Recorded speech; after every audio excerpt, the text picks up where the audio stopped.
So we all know SpongeBob, right? The little yellow sponge who's always laughing, smiling, annoying his neighbor, and just all around being a goofy character, with a starfish by the name of Patrick, who is his best friend.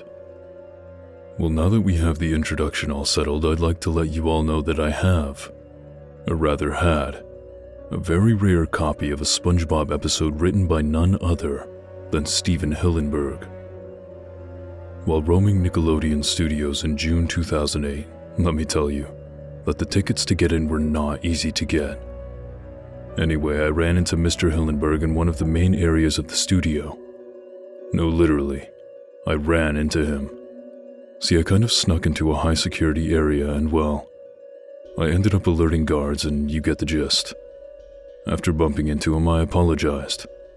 Mr. Hillenburg looked as though he was in a daze. I waved my hand in front of him, but he continued onward past me. This made me a little uneasy. Once he walked away, I spotted something on the ground where I had bumped into him.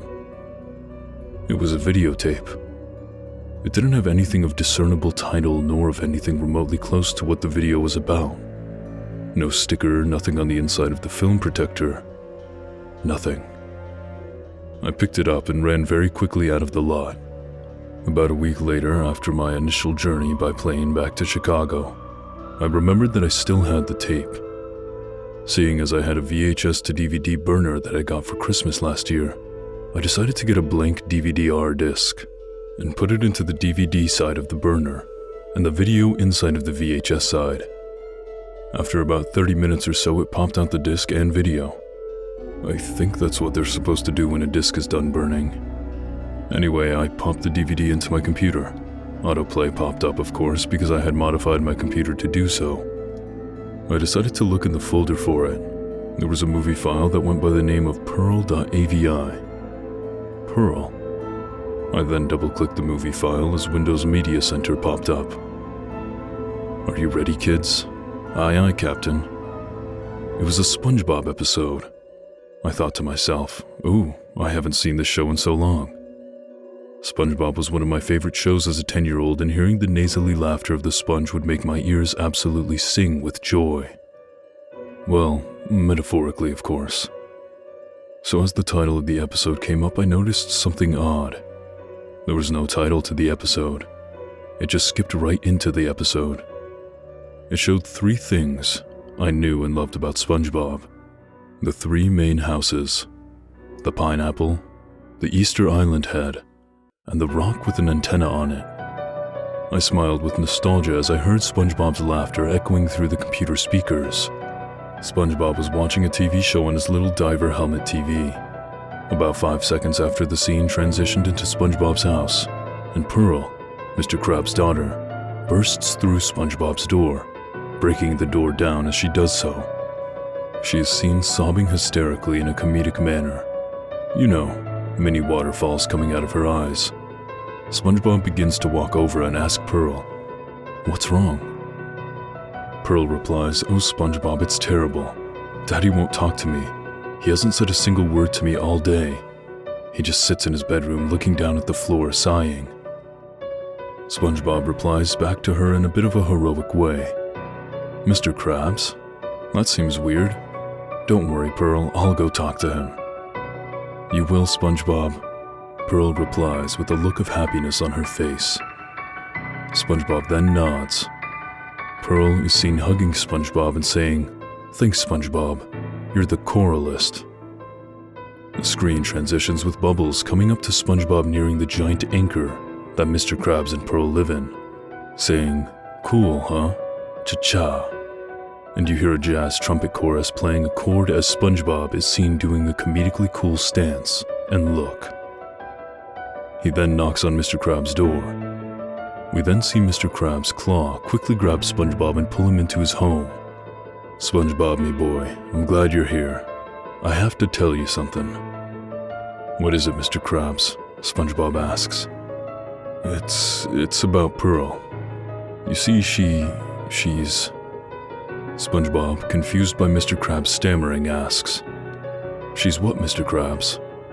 A grim look comes upon Mr. Krabs' face. "She's adopted me, boy." SpongeBob gasps. Adopted? A claw grabs SpongeBob's lips as they're seen being comedically stretched forward. Be quiet. She might be out there listening. Now, me boyo, I want you to tell her she is adopted. I can't do it. Tears begin to well up in Mr. Krabs' eyes. I just can't. SpongeBob looks shocked at this. But Mr. Krabs, I can't do that. It would break her fragile heart. SpongeBob, that's an order, Mr. Krabs says with sadness and frustration in his eyes. Yes, sir, said SpongeBob whilst he saluted and began to run out panting. I at this point was starting to get a bit uneasy. This wasn't the SpongeBob SquarePants I knew back in the day. There was something else. Something more adult. Now, even though I liked more adult stuff, this episode just made me really uneasy. Telling someone they're adopted is not an easy task. Trust me. Horrid results when it's told to you by means of someone whose parents told you to tell that person. The last time I had to do that, I had to coax someone to stay alive. Anyway, back to the episode. The screen transitions again back to SpongeBob's house where Pearl is seen sniffling as SpongeBob pops his head into the busted doorway. Pearl looks up and immediately is overjoyed to see SpongeBob. SpongeBob, she calls out with an excited tone. Did you find out why Daddy won't talk to me? SpongeBob says timidly as he clears his throat. Yes, I did. Pearl says in a concerned tone. What's wrong, SpongeBob? We then hear SpongeBob's thoughts. What do I do? Should I tell her? Or should I lie to Mr. Krabs? No, lying wouldn't do a thing. Mr. Krabs would probably dock my pay to half a penny a day if I did that. This made me chuckle a little, as I knew Mr. Krabs as a cheapskate. My chuckle fell silent as I heard SpongeBob just outright say, Pearl, I don't know how to tell you this, but you're adopted. Pearl's eyes opened wide and both SpongeBob and I cringed. I then heard a laugh coming from the computer speakers. It was Pearl's laugh.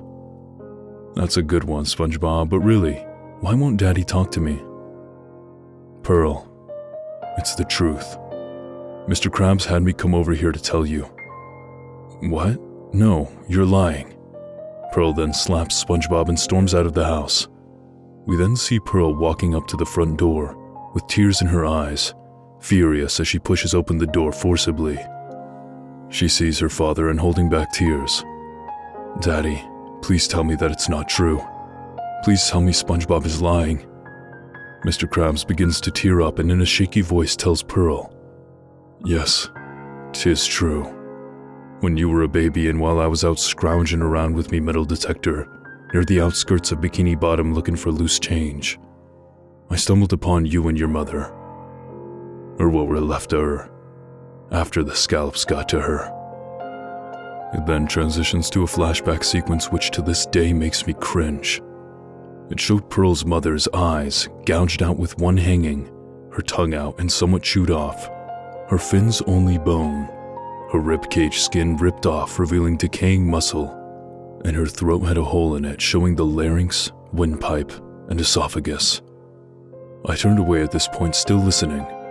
I found your mother laying there, morbidly decayed, when I heard a crying coming from nearby. The crying was you. It looked like you had just come out of your mother. I scooped you up, took you home, and cleaned you up. I kept you around for a good 16 years. I felt it were better to tell you now when you're old enough to understand. I started crying at this precise point. This became too adult, too real for the happy little show I used to know and love. I wanted to click the X in the top right corner, but I just couldn't turn away. Pearl ran out crying. Not the comedic tears either. These looked realistic, almost human. SpongeBob, me boy, go after her. These tiny legs won't catch up to her, please, boyo. SpongeBob nodded and began to run after Pearl, calling her name. Pearl began to run faster and SpongeBob began to struggle keeping up with her. Pearl stopped at the top of a high coral cliff, turned around and told SpongeBob, Stop. She put a fin out. Do you know what it's like to not know your mother? To be with some creepy crustacean all your life thinking he's your dad, even though you two look completely different. I mean, how can a crab have a sperm whale for a child? Pearl's voice was getting very shaky. She was ready to start sobbing uncontrollably. I don't think you do. To be lied to all your life. To not know your true family. I don't want to be lied to anymore. Pearl then began to proceed to fall backwards into the seemingly endless chasm. SpongeBob yelled out, "Wait, Pearl," and ran down the cliff slope where he had just ran after Pearl. He ran as fast as he could but couldn't get down to the bottom before he heard a loud, disgusting crack. I even cringed at the sound. It sounded like a bone snapping in two. As SpongeBob approaches Pearl, she is seen face up with her head violently pushed to the side. Her neck had snapped right in two. Her eyes were a gray-blue now, and were about as soulless as any person who had succumbed to death. SpongeBob walked up to her silently, his shoes no longer making that funny squeaking sound. He dropped to his knees realistically next to her corpse and began to sob humanly and uncontrollably. He hugged the corpse, looked up to the sky, and began saying, "Why, Neptune? Why? She was too young. Why?" This caused me to sob right along with the sponge. The episode then cut to black and was finished. I couldn't believe it. Why would Hillenburg make such a demented and depressing episode? I went to bed after this. The next day, after coming home from work, I planned to extract the episode onto my hard drive and put it on YouTube in about 2 parts. It was a 15-minute episode, of course. When I got home, I saw everything was a mess. Papers were everywhere. My TV was gone. My computer and its accompanying tower, mouse, and any USBs I had in it were gone. And my VHS to DVD burner was gone. Oh shit, I've been robbed. Where's the video? Where is it? I said as I began to look for the video that contained the episode. I couldn't find it. That was the only VHS tape I had in my possession, and I guess the robbers figured it would be worth money. I kinda figured as well too. So suffice to say, I'm unable to provide a video of the source. I apologize and hope you'll all heed my warning of picking up any strange tape in a famous studio lot after bumping into a famous cartoon writer. I don't think anyone will, seeing as a certain Disney Mouse video was up on YouTube. Once again, let this story be a warning to picking up strange tapes. You never know what you're going to end up watching.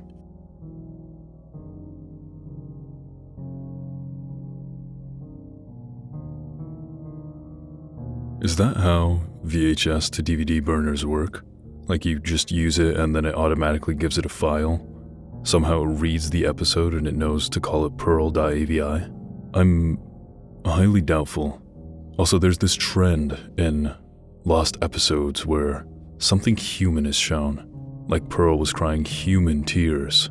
Like they're realistic, they're not cartoon or something. I don't know, it feels overdone. To be fair, I don't know which of these stories have come first, so I don't know which ones are just copying the others. I really liked how the author was able to make it sound like an actual SpongeBob episode for the most part. You can tell that they watch a lot of SpongeBob.